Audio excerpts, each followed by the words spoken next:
experimental determination of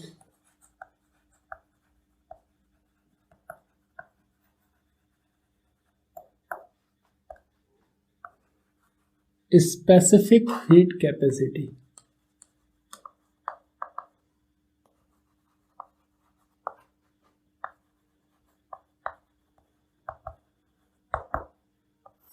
In this topic, we will discuss how the specific heat capacity of different types of solids, or we can say materials, are known with the help of an experiment.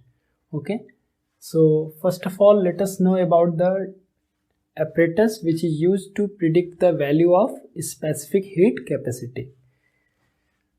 The apparatus is called calorimeter, and it consists of a copper vessel,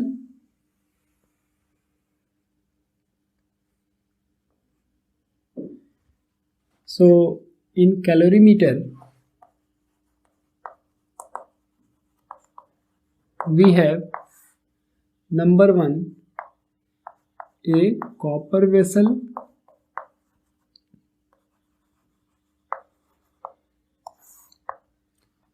the important characteristics of this copper vessel is that the outer and inner surface of this vessel is highly polished. It is because if the surface is polished, it will prevent the loss of heat energy by radiation. So, the outer and inner surfaces of this vessel is highly polished to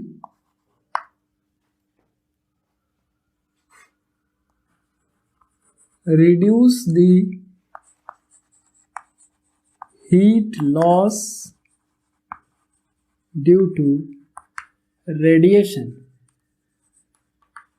I have mentioned this because this is generally asked in reasoning type questions. Why the outer and inner surface of calorimeter vessel is highly polished? It is in order to reduce the heat loss due to radiation. Whatever substance is kept here, that substance will have particular amount of heat energy. As soon as any hot substance is added to the same vessel, there will be loss of energy from the hot body, and that heat energy which is lost by the hot body will be gained by the body which is present in this vessel and also by the vessel itself. ठीक है ना? यानी मान लीजिए इसमें water रखा गया है जो कि कोल्ड बॉडी है, और बाहर हमने कोई हॉट बॉडी रखा है जिसको उस पानी में डाल दिया गया है. तो हॉट बॉडी जो भी हीट लॉस करेगा वो एक तो पानी उसको गेन करेगा, दूसरा जो ये वेसल है वो भी उस चीज़ को गेन करेगा. ठीक है. अब ये पॉलिश सरफेस होने की वजह से क्या होगा कि जो भी हीट एनर्जी है वो उस वेसल में ही रहेगा, वो आसानी से रेडिएट होकर के बाहर सराउंडिंग में नहीं जा सकता है. ठीक है. क्योंकि हम लोग जब भी स्पेसिफिक हीट कैपेसिटी कैलकुलेट करते हैं, एक्सपेरिमेंट से पता करते हैं उसकी वैल्यू, तो हम लोग को हीट की वैल्यू को उसमें यूज करनी पड़ती है ना. तो हीट का वैल्यू अगर हम लोग जो यूज कर रहे हैं और एक्सपेरिमेंट में जो वैल्यू हमने यूज किया है कैलकुलेशन में, वो एक्सपेरिमेंटली ना हो अगर, तो फिर हमारे एक्सपेरिमेंट में एरर आ जाएगा. मतलब कि हम सोच रहे हैं कि यहाँ पर 20 जूल हीट एनर्जी है और पता चले कि ये सब रेडिएट होकर के सराउंडिंग में जा चुका है, तो फिर हमारा एक्सपेरिमेंट होगा पर उसमें बहुत सारा एरर होगा. यानी हमारी जो रीडिंग होगी, जो हमने वैल्यू पता किया, वो सही वैल्यू नहीं होगी. ठीक है. इसलिए ऐसा वेसल लिया जाता है जिसमें हीट का लॉस होने का चांस कम हो. ठीक है ना. दूसरी चीज, it is made up of thin sheet of copper. Thin sheet of copper यानी कॉपर का वेसल है लेकिन कॉपर का जो सीट यूज किया गया है वो काफ़ी पतला है, थिन सीट यूज किया जाता है, बहुत पतला सा मेटल का सीट होगा जिससे ये वेसल बनाया जाता है। ठीक है, क्यों ऐसा है? मैंने आपको बताया था कि heat absorb by body depends upon mass, है ना। कोई भी बॉडी कितना हीट एब्जॉर्ब कर रहा है ये डिपेंड करता है मास पर और राइज इन टेम्परेचर पर। तो अगर ये जो वेसल है उसका थिकनेस ज़्यादा होगा तो ज़्यादा अमाउंट हीट का एब्जॉर्ब कर लेगा। ठीक है, जैसे मैं ये सपोज कर रहा हूँ कि इसमें जो है वाटर है, कोल्ड वाटर है। ठीक है,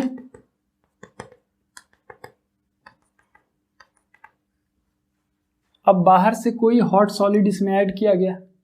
ठीक है, तो थियोरेटिकली अगर हम लोग बात करें तो वो पूरा का पूरा जो सॉलिड से हीट एनर्जी मिल रहा है वो पूरा वाटर एब्जॉर्ब करेगा, लेकिन वाटर इस वेसल में रखा गया है तो वेसल भी कुछ अमाउंट उसका एब्जॉर्ब करेगा। अब ये कम से कम अमाउंट एब्जॉर्ब करे हीट का, इसके लिए इसका जो मेटल यूज किया जा रहा है, जो मेटल से ये वेसल बनाया गया है वो थिन सीट का है कि वो अगर एब्जॉर्ब भी कर रहा है तो बहुत कम अमाउंट हीट एनर्जी का वो एब्जॉर्ब करे। ठीक, और एब्जॉर्ब करके उस टेम्परेचर तक पहुंच जाए जिस टेम्परेचर पे ये सबस्टेंस रखा गया है इसके अंदर। ठीक है ना, तो ये क्वेश्चन बना करके पूछा जाता है why thin metal sheet is use to prepare calorimeter vessel, कि कैलोरीमीटर का वेसल बनाने के लिए थिन मेटेलिक सीट का क्यों यूज किया जाता है, वो भी कॉपर का। ठीक है ना, तो इसका रीजन है it is because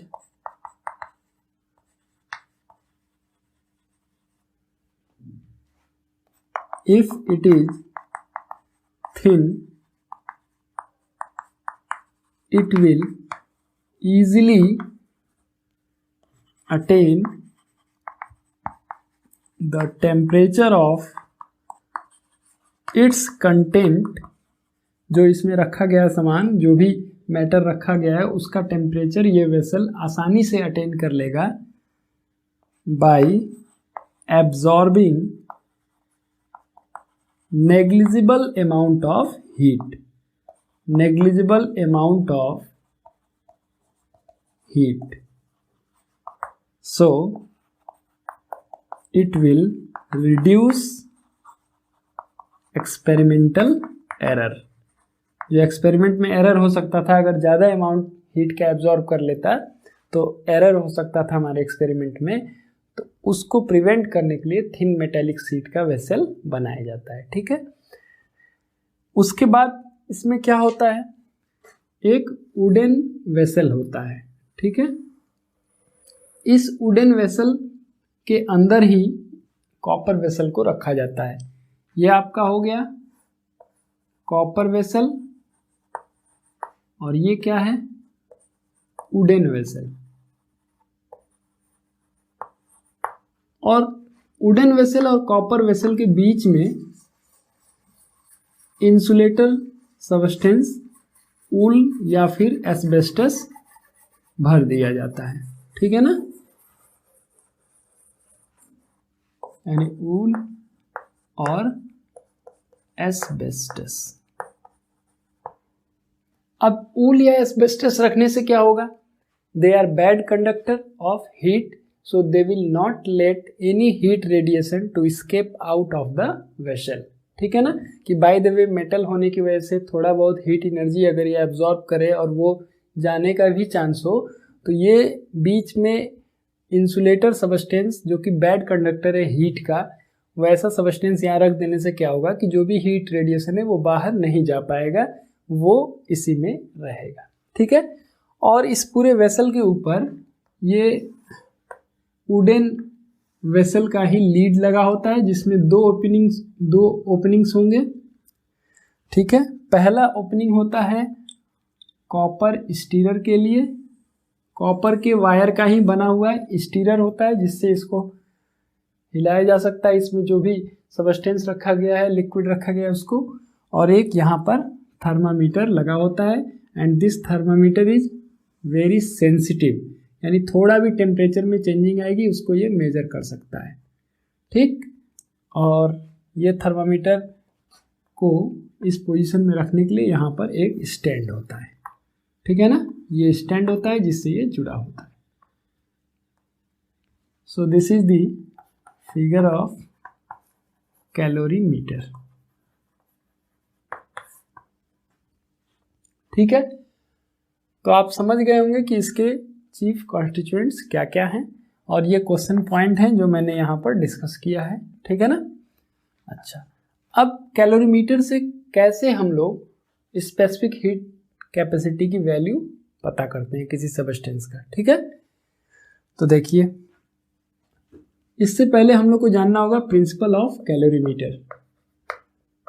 principle of, अब कैलोरीमीटर है इसलिए इसका नाम रख दिया गया है प्रिंसिपल ऑफ कैलोरीमेट्री, जो हमारा ब्रांच ऑफ फिजिक्स है। ठीक है ना, branch of physics which deals with the study of measurement of heat energy is called calorimetry. अब उसका प्रिंसिपल क्या है, अब एक चीज पहले मैं क्लियर कर दूं, the principle of calorimetry is based on the principle of conservation of energy, और we can say law of conservation of energy. And what is that law? Law of conservation of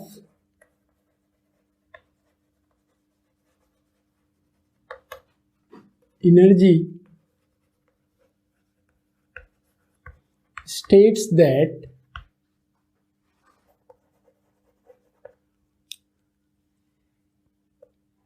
energy can neither be created nor can it be destroyed, but it can change from one form to another। ठीक है, ये हमारा law of conservation of energy है, उसको थोड़ा modify कर दे रहे हैं। And the total sum of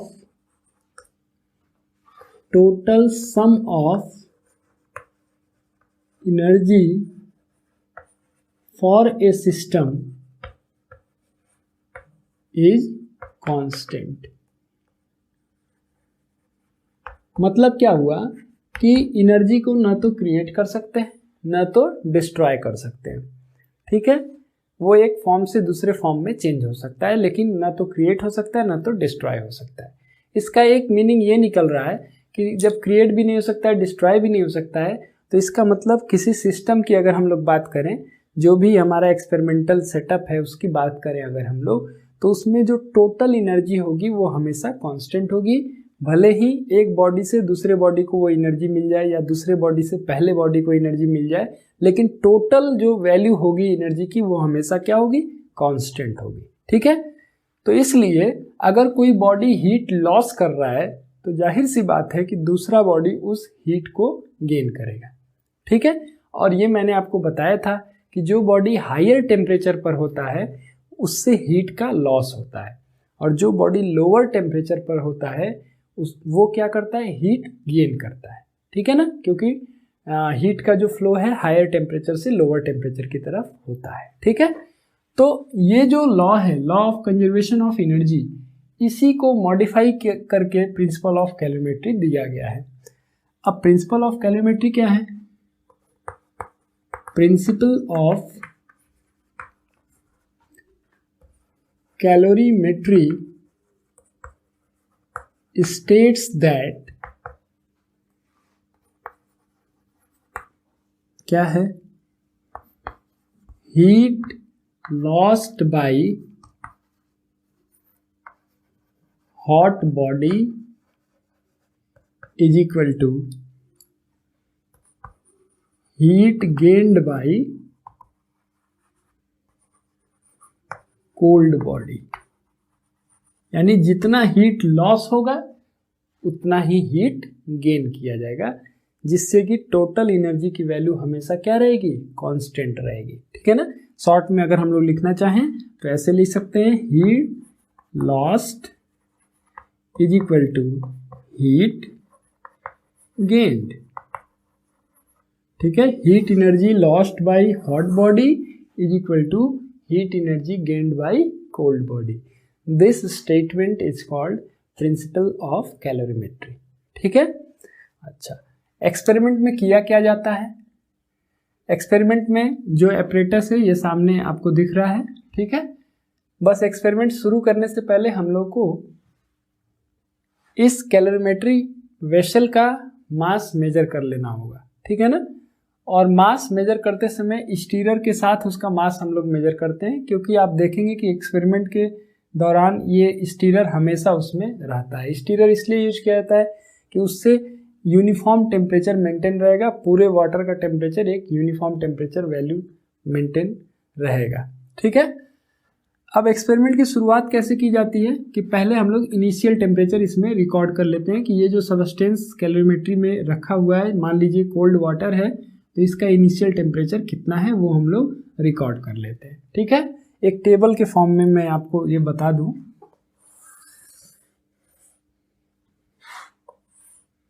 और ऐसे ही टेबल बना के आप न्यूमेरिकल्स करेंगे तो आपको करना काफ़ी आसान होगा। ठीक है, ये ध्यान रहे।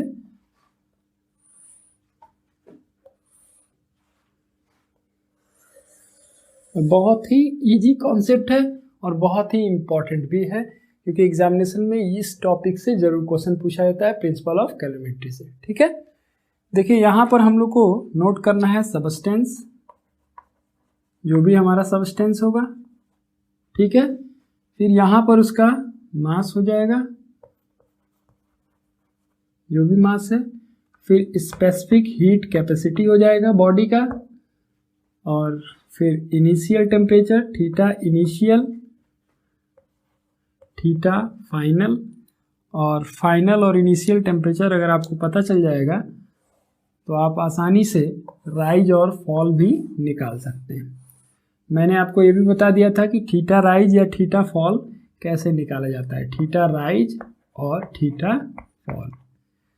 तो जो कोल्ड बॉडी होगा उसका टेम्परेचर राइज करता है, तो उसके लिए थीटा राइज निकाला जाता है, और जो हॉट बॉडी होगा उसका टेम्परेचर डिक्रीज होता है, ठीक है ना, हीट लॉस होने की वजह से, तो उसके लिए हम लोग थीटा फॉल निकालते हैं। ठीक है।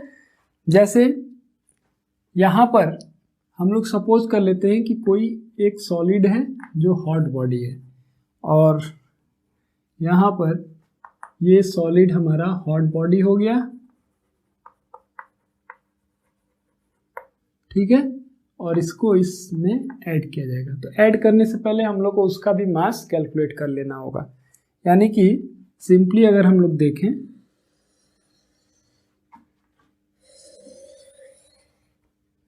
तो पहला हो जाएगा हमारा कोल्ड बॉडी। अब जो भी लिया गया, जैसे मान लीजिए यहाँ वाटर लिया गया तो हम लोग वाटर लिख देंगे। मास जो लिया गया है, मान लीजिए मास ऑफ कोल्ड लिख दे रहा हूँ। कोल्ड मतलब जो भी हमारा कोल्ड बॉडी है उसका मास हो जाएगा। अच्छा, इस एक्सपेरिमेंट से जब भी हम लोग स्पेसिफिक हीट कैपेसिटी कैलकुलेट करते हैं तो हम लोग जनरली वाटर लेते हैं इस वेसल में, जिसका स्पेसिफिक हीट कैपेसिटी नोन है, जो एक्सपेरिमेंट से निकाला जा चुका है कि 1 ग्राम वाटर को 1 डिग्री सेल्सियस टेम्परेचर इंक्रीज करने में कितना एनर्जी हम लोग को खर्च करनी पड़ती है, कितना एनर्जी सप्लाई करनी पड़ती है, 4.2 जूल। तो वाटर का जनरली हम लोग को पता होता है। अगर इस कोल्ड बॉडी की जगह अगर वाटर ले लिया जाएगा तो specific heat capacity of water is known and this value is, यहाँ कोल्ड मैं लिख दे रहा हूँ, लेकिन अगर वाटर लेंगे तो हम लोग को पता रहेगा वैल्यू 4.2 जूल पर ग्राम पर degree Celsius. Initial temperature record कर लेंगे हम लोग एक्सपेरिमेंट शुरू करने से पहले, तो यहाँ पर आप इनिशियल टेम्परेचर ले लेंगे। और हॉट बॉडी के लिए भी यही सारा चीज़ आपको नोट करना होगा। Hot body, mass of hot body m hot लिख दिया मैंने, और स्पेसिफिक हीट कैपेसिटी ये पता करना है हम लोग को। ठीक है। सपोज कर लीजिए जो बॉडी इसमें ऐड करने जा रहे हैं उसका स्पेसिफिक हीट कैपेसिटी हम लोग को पता करना है। उसका इनिशियल टेम्परेचर कितना है, जब भी ऐड करने वाले होंगे हम लोग किसी दूसरे थर्मामीटर को उस पर टच करके उसका रीडिंग ले लेंगे कि इनिशियल टेम्परेचर कितना है। और जब इसको ऐड कर देंगे तो कुछ समय बाद हम लोग इस सिस्टम का टेम्परेचर इसमें रीडिंग में देखेंगे। ठीक है। अब मान लीजिए कि इनिशियल टेम्परेचर, सपोज करते हैं हम लोग कि कोल्ड वाटर हमने लिया था वो 20 डिग्री सेल्सियस था। ठीक है। और हॉट बॉडी का इनिशियल टेम्परेचर 70 डिग्री सेल्सियस था।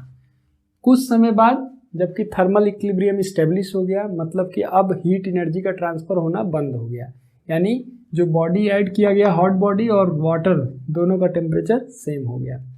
तो उस केस में क्या होगा कि फाइनल टेम्परेचर सपोज कर लीजिए 55 डिग्री सेल्सियस है, तो दोनों ही केस में आपको 55 डिग्री सेल्सियस लिख देना है। ये चीज़ अच्छे से केयर करिएगा कि फाइनल टेम्परेचर जितने भी बॉडी होंगे सबका सेम हो जाएगा, तभी हीट का फ्लो होना बंद होगा, क्योंकि जब भी डिफरेंस रहेगा टेम्परेचर का तो हीट फ्लो होता रहेगा। ठीक है, तो ये एक्सपेरिमेंट हम लोग को तब तक नोट करते रहना है टेम्परेचर, जब तक कि टेम्परेचर की रीडिंग कांस्टेंट नहीं हो जाती है। अब यहाँ पर राइज निकालना होगा, तो राइज कितना होगा देखिए, राइज के लिए क्या करेंगे, हायर टेम्परेचर में से लोअर घटाइए, 55 माइनस 20 कितना हो गया 35 degree Celsius, as for example है ये। और यहाँ फॉल निकालेंगे, तो फॉल कितना होगा भाई, इसका टेम्परेचर हायर टेम्परेचर था 70 माइनस 55 कर दीजिए, कितना आ जाएगा 15 डिग्री सेल्सियस। ठीक है, अब यहाँ पर मैंने ये सपोज किया है कि हमारा जो कैलोरीमीटर का वेसल है, जो कॉपर वेसल है, उसने कोई भी हीट एनर्जी एब्जॉर्ब नहीं किया। क्यों? क्योंकि मैंने यहाँ लिखा है ना कि negligible amount of heat energy, absorbing negligible amount of heat energy. ये सपोज किया जा रहा है कि इस कैलोरीमीटर के वेसल ने नेग्लिजिबल अमाउंट एब्जॉर्ब किया है, नहीं के बराबर एब्जॉर्ब किया है। अच्छा, एक जनरल मैं एग्जांपल आपको दूं कि जैसे आप दूध पीने के लिए ग्लास में जब गर्म दूध रखेंगे तो कुछ समय बाद आपको तुरंत ही आपको ये चीज़ फील हो सकता है कि जो ग्लास है वो भी हीट अप हो जाता है, उससे आप दूध निकाल दीजिए, उसके बाद भी वो गर्म रहेगा। क्यों? क्योंकि दूध गर्म था, जैसे ही आपने वेसल में डाला तो उस दूध का कुछ हीट एनर्जी उस वेसल में आ गया। ठीक है, तो अगर आपको एग्जैक्ट वैल्यू निकालना है, यानी 100% श्योर होना चाहते हैं कि कोई थोड़ा बहुत भी हीट एनर्जी अगर वेसल ने लिया है उसको भी आप कंसिडर करना चाहते हैं, तो एक रो और बढ़ाना होगा आपको। किस चीज के लिए? वेसल के लिए। तो उसको हम लोग लिख देते हैं कैलोरीमीटर। ठीक है, और उसका भी जो मास होगा वो आपको पहले से मेजर करना होगा, यानी एक्सपेरिमेंट शुरू होने से पहले ही आपको कैलोरीमीटर का मास मेजर करके रखना होगा। तो मास ऑफ कैलोरीमीटर हो जाएगा, CAL लिख दे रहा हूं मैं। और स्पेसिफिक हीट कैपेसिटी, यानी जिस मटेरियल का ये बना होगा, कॉपर का हम लोग जनरली यूज करते हैं, तो जो कॉपर का स्पेसिफिक हीट कैपेसिटी होगा वो यहाँ पर हम लोग नोट कर लेंगे। ठीक है ना, और इसका इनिशियल टेम्परेचर, यानी कैलोरीमीटर का जो वेसल है, इसका इनिशियल टेम्परेचर वही माना जाएगा जो कि कोल्ड बॉडी का टेम्परेचर होता है। ठीक है, क्यों? क्योंकि जब भी हम लोग किसी वेसल में कोई दूसरा सबस्टेंस रखते हैं, वेसल खाली था उसमें हमने वाटर रख दिया, तो उस वेसल का टेम्परेचर वही होगा जो वाटर का टेम्परेचर है। ठीक है ना, जो कोल्ड बॉडी होगा वही टेम्परेचर होगा हमारे कैलोरीमीटर का। यानी जैसे इस एक्सपेरिमेंट में मैंने यहाँ 20 डिग्री सेल्सियस लिखा है कोल्ड बॉडी के वाटर के लिए, तो कैलोरीमीटर के लिए भी क्या लिखेंगे 20 डिग्री सेल्सियस। और फाइनल टेम्परेचर तो मैंने कहा है ये कि जितने भी बॉडी होंगे सबके लिए सेम होगा ये। ठीक, और इसके लिए भी देखिए क्या होगा, 20 से 55 हुआ है, इसीलिए राइज इन टेम्परेचर होगा और उतना ही होगा जितना कोल्ड बॉडी के लिए हुआ है। ठीक है, तो इसमें दो तरह के क्वेश्चन पूछे जाते हैं इस टॉपिक में, इसीलिए मैंने एग्जाम्पल 2 स्टेप में कंप्लीट किया इस टेबल को। पहले टाइप के क्वेश्चन में क्या होता है कि ये सपोज कर लिया जाता है कि कैलोरीमीटर ने कोई भी हीट एनर्जी एब्जॉर्ब नहीं किया। ठीक, तब उस केस में हम लोग सिर्फ 2 रो बनाते हैं इसमें, एक कोल्ड बॉडी का, दूसरा हॉट बॉडी का। ठीक है ना, और दूसरा केस होता है जिसमें कैलोरीमीटर के बारे में भी कुछ इन्फॉर्मेशन दिया होगा कि मास ऑफ कैलोरीमीटर 200 ग्राम है और specific heat capacity of copper वो वैल्यू भी दिया हुआ है। तो इसका मतलब वो आपको कैलोरीमीटर का इन्फॉर्मेशन इसीलिए दिया है क्योंकि आपको ये कंसीडर करना है कि कैलोरीमीटर ने भी कुछ अमाउंट हीट एनर्जी का एब्जॉर्ब किया। ठीक है, जनरली इसमें क्या किया जाता है, कैलोरीमीटर का ना तो मास दिया जाता है ना तो स्पेसिफिक हीट कैपेसिटी, उसमें पूछ लिया जाता है what is the thermal capacity of the vessel. तो आपको याद होगा मैंने बताया था ना, thermal capacity is equal to क्या होता है, mass into specific heat capacity. ये भी नहीं देगा, ये भी नहीं देगा, आपको इन दोनों का प्रोडक्ट पूछा जाएगा। ठीक है ना, तो बहुत आसानी से निकल जाएगा। क्यों? Heat lost equal to heat gain, तो आप जान रहे हैं हीट लॉस कौन करेगा, हॉट बॉडी। और हीट लॉस का फॉर्मूला क्या है आपको बताया है मैंने। हीट लॉस का फॉर्मूला होता है m of hot body into specific heat capacity of hot body into theta fall. इससे आपको heat loss by hot body पता चल जाएगा। और हीट गेन्ड में क्या करेंगे हम लोग, एक कोल्ड बॉडी का वैल्यू लिख देंगे। हीट गेन्ड का फॉर्मूला क्या है, एम सी थीटा आर। तो एक बार हम लोग एम सी थीटा आर किसके लिए लेंगे, कोल्ड बॉडी के लिए, और प्लस लिखेंगे M C theta R for calorimeter. ठीक है ना, क्योंकि हॉट बॉडी का जो भी हीट एनर्जी निकलेगा वो कौन कौन लेगा, एक तो कोल्ड बॉडी लेगा, दूसरा कैलोरीमीटर लेगा। ठीक है ना, तो इसलिए जो भी हीट एनर्जी इस बॉडी से निकलेगा वो एक तो वाटर लेगा, दूसरा ये वेसल लेगा। तो हीट लॉस्ट में सिर्फ एक बॉडी को हम लोग कंसिडर करेंगे और हीट गेन में दो बॉडी, एक कोल्ड बॉडी, दूसरा कैलोरीमीटर। ठीक है, तो इसी प्रिंसिपल का यूज करके हम लोग थर्मल कैपेसिटी निकालना होता है या स्पेसिफिक कैपेसिटी निकालना हो, स्पेसिफिक हीट कैपेसिटी, या आसानी से हम लोग कैलकुलेट कर लेंगे। ठीक है, बस ये चीज़ है कि एक बॉडी जो कोल्ड बॉडी के रूप में हम लोग यूज कर रहे हैं उसका स्पेसिफिक हीट कैपेसिटी मालूम होना चाहिए। अब क्योंकि वाटर जो है इजीली अवेलेबल सबस्टेंस है और फ्री ऑफ कॉस्ट हम लोग को आसानी से मिल जाता है, बस वो प्योर फॉर्म में हो, इसके लिए हम लोग को उसको डिस्टिल्ड वाटर ही यूज किया जाएगा। ठीक है, तो बहुत आसानी से अवेलेबल हो जाता है, इसीलिए वाटर ही यूज किया जाता है जनरली जब भी किसी दूसरे सबस्टेंस का हम लोग को स्पेसिफिक हीट कैपेसिटी पता करना होता है एक्सपेरिमेंट से तब। ठीक है ना, तो कोल्ड बॉडी में हम लोग वाटर ले लेते हैं और हॉट बॉडी जिसका हम लोग को स्पेसिफिक हीट कैपेसिटी पता करना है वो होता है। और कॉपर वेसल होगा जिसका एक एक्सपेरिमेंट करके हम लोग जान ही चुके रहेंगे कि मास कितना है, स्पेसिफिक हीट कैपेसिटी कितना है, तो उस नए सबस्टेंस का हम लोग स्पेसिफिक हीट कैपेसिटी आसानी से यहाँ जो वैल्यूज़ हैं उनको रख करके एक सिंपल मैथमेटिकल कैलकुलेशन करके निकाल लेते हैं। ठीक है ना, यही हमारा प्रोसेस है जिससे हम लोग किसी भी बॉडी के लिए स्पेसिफिक हीट कैपेसिटी कैलकुलेट करते हैं। ठीक है, अब इस पर बेस्ड जो है न्यूमेरिकल प्रॉब्लम्स हम लोग को दिया जाता है। ठीक है, तो न्यूमेरिकल प्रॉब्लम के लिए जो थ्योरी की चीज़ें हैं मैंने यहाँ बता दिया है। ठीक है ना, सारी चीज़ें। अब जब हम लोग न्यूमेरिकल्स करेंगे तो डायरेक्ट हम लोग क्वेश्चंस जो भी इंफॉर्मेशन दिया रहेगा क्वेश्चन में उस इंफॉर्मेशन का यूज करके एक टेबल बनाएंगे। टेबल बनाने के बाद आप बढ़िया से लिखिए according to principle of calorimetry, heat lost by hot body is equal to heat gained by cold body.